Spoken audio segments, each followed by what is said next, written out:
This channel does not promote any violent, harmful, or illegal activities. All content provided by this channel is meant for an educational purpose only.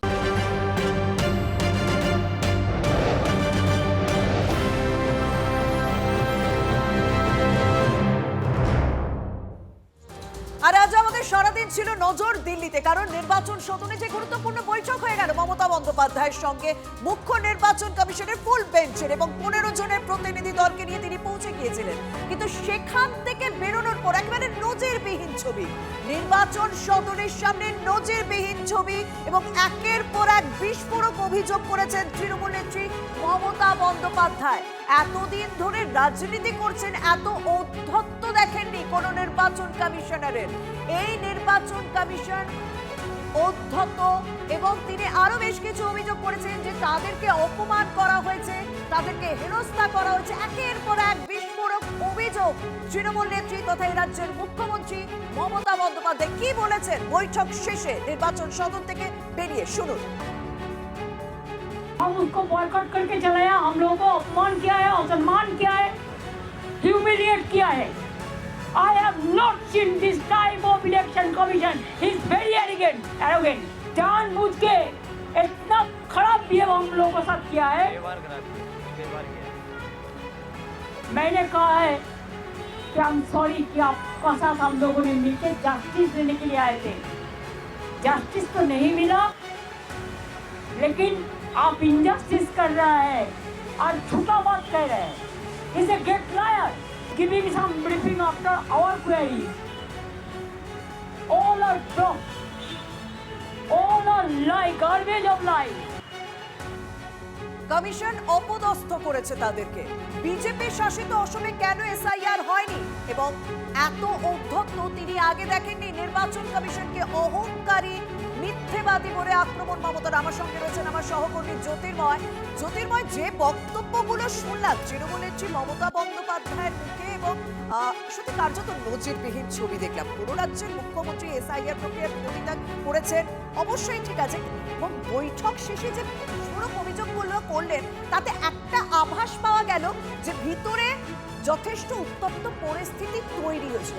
ভিতরে ঠিক কি এমন হলো যে কারণে একের পর এক বিস্ফোরক অভিযোগ করছেন এই রাজ্যের মুখ্যমন্ত্রী মমতা বন্দ্যোপাধ্যায়?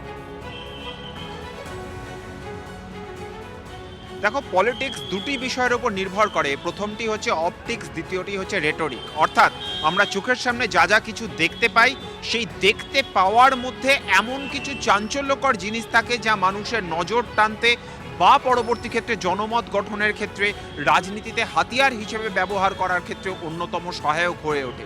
দ্বিতীয়ত হচ্ছে বক্তব্য। মমতা বন্দ্যোপাধ্যায় তার বক্তব্যের মধ্যে দিয়ে স্পষ্টভাবে বুঝিয়ে দিয়েছেন যে আগামী দিনে তার লড়াইয়ের মূল ভাষা কি হতে চলেছে, আগামী দিনের লড়াইয়ের মূল রূপরেখা কি হতে চলেছে, সেটা তিনি তৃণমূল কংগ্রেসের সমস্ত নেতাকর্মীদের জন্য আজকের এই বক্তব্য থেকে তিনি বেঁধে দিলেন।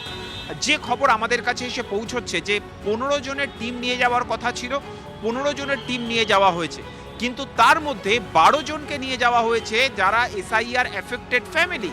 তাদের মধ্যে বিএলওর পরিবার রয়েছে, যে বিএলওদের মৃত্যু হয়েছে। এমন অনেকে রয়েছেন যাদেরকে মৃত বলে দেখানো হয়েছে কিন্তু তারা আদতে জীবন্ত, এবং অনেকের এই এসআইআর এর কারণে পরিবারে কারো না কারো মৃত্যু হয়েছে। আর প্রত্যেকে, মমতা বন্দ্যোপাধ্যায় সহ প্রত্যেকে, কালো শাল জড়িয়ে তারা নির্বাচন সদনের ভেতরে ঢুকেছিলেন।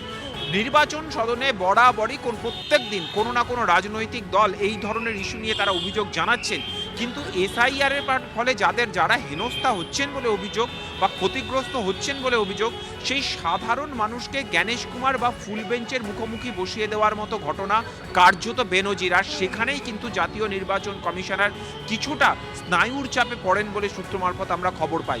এবং তারা যখন তাদের বক্তব্যটা রাখছিলেন, অর্থাৎ এক্ষেত্রে কমিশনের কি অবস্থান, সেই বক্তব্যটা যখন তারা রাখার চেষ্টা করছিলেন, তখনই মমতা বন্দ্যোপাধ্যায় বাংলার মাটিতে ঠিক এক্স্যাক্টলি কি ঘটছে, অর্থাৎ যে বক্তব্যগুলো তিনি এখানে সংবাদ মাধ্যমের সামনে রাখলেন, সেই বক্তব্যগুলোই তিনি কমিশনের একেবারে মুখের ওপরে, ফুল বেঞ্চের মুখের ওপরে তিনি বলে দেন এবং তিনি সেখান থেকে উঠে চলে আসেন। এই যে অপটিক্স এবং রেটরিক, এই দুটো বিষয়কেই কিন্তু মমতা বন্দ্যোপাধ্যায় আজকে হাতিয়ার করেছেন এবং তিনি সেখান থেকে বেরিয়ে চলে এসেছেন। এই বার্তাটা গুরুত্বপূর্ণ একটা বিষয় বলেছো, তুমি আমাদের সঙ্গে থাকো যে ভেতরে তিনি এই এই যে কথাগুলো তিনি সাংবাদিকদের সামনে বলেছেন সেগুলো একেবারে মুখ্য নির্বাচন কমিশনের যে ফুল বেঞ্চ ছিল সেখানে পুরো মুখের উপর তাদের বলে দেন, তারপর সেখান থেকে তিনি উঠে চলে আসেন, বেরিয়ে আসেন, যে কারণে বাইরে এসে তিনি বলেন যে সিইসি কে বয়কট করেছে। আরো একবার আপনাদের শোনাবো যে নির্বাচন সদনে বৈঠকের পর মমতা বন্দ্যোপাধ্যায় কি কি বলেছেন, তারপর আবারও যাবো আমার সহকর্মী জ্যোতির্ময়ের কাছে। हम उसको बॉयकॉट करके चलाया, हम लोगों को अपमान किया है, असम्मान किया है, ह्यूमिलिएट किया है। I have not seen this type of election commission. He is very arrogant. जानबूझ के इतना खराब बिहेव हम लोगों के साथ किया है। मैंने कहा है कि I'm sorry कि आपका साथ हम लोगों ने मिलकर जस्टिस देने के लिए आए थे। जस्टिस तो नहीं मिला, लेकिन आप इंजस्टिस कर रहा है और झूठा बात कह रहे हैं। He's a great liar, giving some briefing after our queries. All are wrong. All are lie, garbage of lies. আমাকে আরো একবার আমার সহকর্মী জ্যোতির্ময়ের কাছে যেতে হবে এবং সেই নিয়ে কথা বলবো। জ্যোতির্ময়, আমি তোমার কাছে যাবো, তবে এই মুহূর্তে বিজেপি নেতা জগন্নাথ চট্টোপাধ্যায় আমাদের সঙ্গে রয়েছেন। জগন্নাথ বাবু, মুখ্যমন্ত্রী মমতা বন্দ্যোপাধ্যায় 1.5 ঘন্টা বৈঠক করলেন, বৈঠকের পর বেরিয়ে এসে রীতিগত ক্ষোভ প্রকাশ করে তিনি বলছেন এতদিনের রাজনীতিতে এরকম অধ্যত্ত আগে দেখেনি, তাদেরকে অপমান করা হয়েছে, হেনস্থা করা হয়েছে, তিনি সিইসি কে বয়কট করলেন। কিভাবে দেখবেন আজকের এই সংঘাতকে? মানে এটা তো কার্যত নজিরবিহীন, কিভাবে দেখছেন আপনারা? দেখুন, বৈঠক হয়েছে মাননীয় মমতা বন্দ্যোপাধ্যায় এবং দেশের মুখ্য নির্বাচন কমিশনার জ্ঞানেশ কুমারের মধ্যে, বা 3 জন কমিশনের ফুল বেঞ্চ নিশ্চয় ছিল। তো আপনাদের কথা অনুযায়ী আপনাদের ভাষ্যে একজনের মতামত আমরা পাচ্ছি। আসলে বৈঠকে কি হয়েছে সেটার জন্য অন্ততপক্ষে নির্বাচন কমিশনের ভাষ্যটুকু আসা দরকার আছে।